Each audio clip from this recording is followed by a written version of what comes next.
Hey, what's up mga ka-eme? Ito nga guys, magluluto tayo ng dish na napakasarap at napakasolid. At tara, samahan nyo ako sa wagang kusina o rep naman natin na sinasabi ko nga minsan kada vlog natin may kinukuhanan tayo. At ito na, nilalabas ko na may ingredients na kukumama, pritong isda, sibuyas bawang, at pechay natin guys na ilalagay natin sa ginataan na tulingan na pinirito at napakasarap. At yun nga guys, ginagawa natin na ihiwain natin napakasarap yung mga ingredients natin na pulido at walang sobra at walang sulit at walang meron lahat. Basta ikaw, sulit ka sa akin. Oo na, ako na may mali, ako na may kulang. Bakit sila? Pag sinabi mo totoo o kulang, ginagawa ba lahat nila?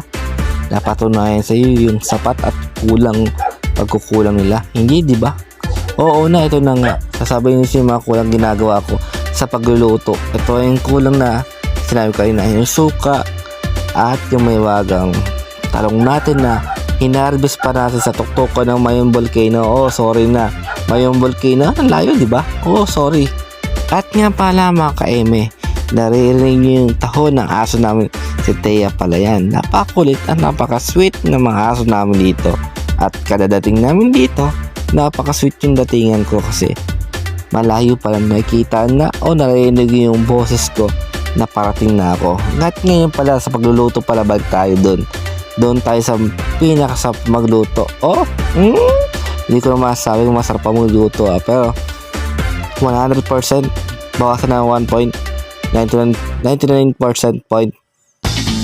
Basta ako solid at ito na nga result of ginataan na may tulingan at pinirito. Solid.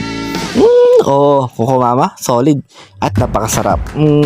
Thank you sa lahat mga ka-eme. Basta enjoy and like and share. Peace out natin guys.